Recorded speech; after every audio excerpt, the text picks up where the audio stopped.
आम आदमी पार्टी ने शिमला में प्रदर्शन किया। आम आदमी पार्टी के कार्यकर्ता उपायुक्त कार्यालय के बाहर इकट्ठा हुए और केंद्र सरकार के खिलाफ नारेबाजी की। इनका आरोप था कि आम आदमी पार्टी के नेताओं के खिलाफ झूठे केस बनाए जा रहे हैं और उन्हें जेल में डाला जा रहा है। इनका यह भी कहना था कि अरविंद केजरीवाल के स्वास्थ्य के साथ खिलवाड़ हो रहा है। आम आदमी पार्टी हिमाचल के अध्यक्ष सुरजीत ठाकुर ने कहा कि हिटलर के रास्ते पर केंद्र सरकार चल रही है। इस सरकार को जिससे भी चुनाव हारने का डर होता है उसे वो जेल में डाल देती है। इनका कहना था कि अरविंद केजरीवाल को झूठे मामले में जेल में रखा गया है। केंद्र सरकार अरविंद की जान के साथ खिलवाड़। अरे इनको बुला लो अध्यक्ष को। सभी मीडिया बंधुओं को नमस्कार। जैसे जग जाहिर बात है, कोई नई बात नहीं है।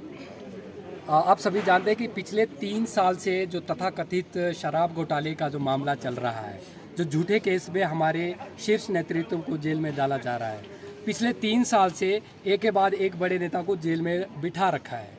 आपको मैं बताना चाहता हूं और आपके माध्यम से हिमाचल प्रदेश की जनता को मैं बताना चाहता हूं कि जिस तरीके से फर्जी केस इन्होंने बनाया है, 3 साल से जितनी भी गृह मंत्रालय की, अमित शाह जी की जितनी भी जाँच एजेंसियाँ हैं, उन्होंने खंगाल दिया। हर चीज़ को एक बार नहीं 10-10 बार उन्होंने खंगाल दिया है। आज तक एक भी चुन्नी का भी जो भ्रष्टाचार है वो प्रूफ नहीं हुआ, एक भी पैसे की रिकवरी नहीं हुई। तो ऐसा क्या है कि 3 साल से हमारे नेताओं को इन्होंने जेल में बिठा रखा है। आप सभी जानते हैं हिटलर के बारे में। हिटलर शाही जो होती थी, हिटलर ने जो काम किए, हिटलर को जिससे डर लगता था उसको वो जेल में डालता था या उसको मार देता था। वही कारण, वही तरीका आज यहाँ पे केंद्र में बैठी हुई जो मोदी सरकार है, एनडीए की जो सरकार है, इन्होंने यही रवैया अपनाया है।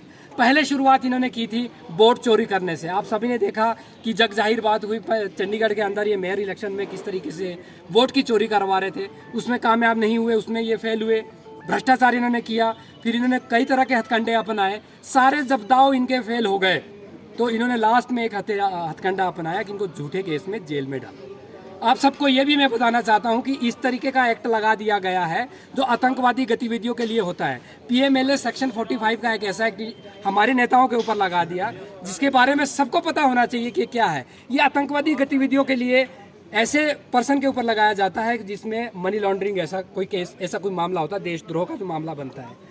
तो हम भी जानना चाहते हैं, आज मीडिया के माध्यम से हिमाचल प्रदेश की पूरी जनता ये जानना चाहती है कि 3 साल से आपने हमारे नेताओं को अंदर बिठा रखा है, आज तक पई भर की, चुन्नी भर की रिकवरी नहीं हुई है।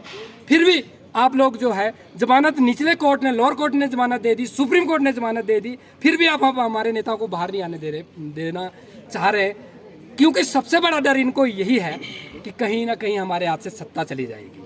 तो ये जो मोदी और शाह का जो डर है ये इनको सता रहा है, पर ऐसा नहीं है। सत्य में वो जयते, हमेशा लास्ट में सत्य की जीत होगी। और जिस तरीके से हमारे नेता इनके आगे नहीं झुके, अगर भ्रष्टाचार की बात है तो मैं बताना चाहता हूं कि भ्रष्टाचारी सारे आज भारतीय जनता पार्टी के अंदर चले गए, या ऐसे बहुत सारे लोग हैं जिनको MP MLA इन्होंने बना दिया।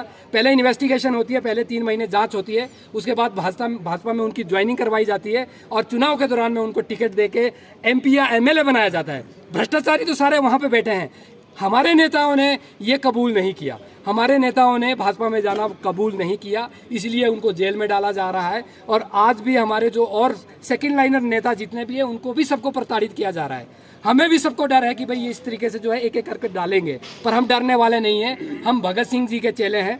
भगत सिंह जिस तरीके से सूली पे चढ़े थे, उस तरीके से आम आदमी पार्टी का एक एक कार्यकर्ता अपनी जान निछावर करने के लिए है, देश के ऊपर सब जानते हैं कि जैसे शुगर का लेवल बढ़ना शरीर के लिए घातक होता है, उसी तरीके से शुगर का लेवल डाउन होना भी घातक है।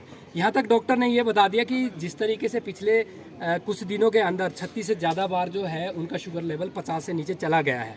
तो डॉक्टर ने अपनी रिपोर्ट में खुद ही लिखा है ये चीज़ें कि अगर बार बार इसी तरीके से शुगर लेवल अगर किसी व्यक्ति का डाउन जाता है तो वो कोमा में जा सकता है, उसकी अचानक मृत्यु तक हो सकती है। तो उस तरीके का जो षड्यंत्र जेल के अंदर भारतीय जनता पार्टी की जो ये सरकार है, गृह मंत्रालय के अंडर पुलिस है, तिहाड़ जेल है, सारी चीज़ें उनके अंडर है, अमित शाह इसके मंत्री है, तो ये जानबूझकर एक जो कॉमन कैदी को जो सुविधाएं मिलती हैं जो स्वास्थ्य सुविधा मिलनी चाहिए, आज वो अरविंद केजरीवाल जी को नहीं मिल रही है। आज हमारा ये जो धरना करने का जो प्रोटेस्ट पूरे देश के अंदर जो आज ये विरोध प्रदर्शन हो रहा है, इसी बात को लेके है कि कम से कम अगर आपने उनको जेल में डाला है, झूठे केस बना के आपने हमारे नेताओं को जेल में डाला है, तो कम से कम एक नॉर्मल कैदी की जो सुविधा है वो तो उनको मिलनी चाहिए।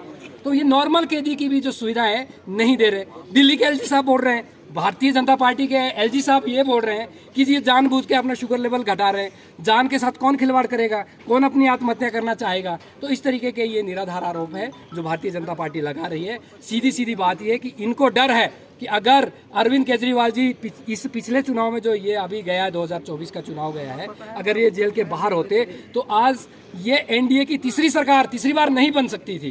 तो आगे भी इनका, जब ये बार बार वहाँ पे हारे, 4 चुनाव दिल्ली के अंदर एमसीडी को मिलाकर हार चुके हैं, तो आगे भी ये हारेंगे, क्योंकि दिल्ली की जनता ने पहचान लिया है कि इनकी क्या मंशा है, ये दिल्ली को किस तरीके से हटाना चाहते हैं। जब चुनाव लड़ के भ्रष्टाचार कर करके दिल्ली को नहीं हटाया पाए, तो अब हमारे नेताओं को जान से खत्म करके दिल्ली को हटाना चाहते हैं। सीधा सीधा मकसद इनका ये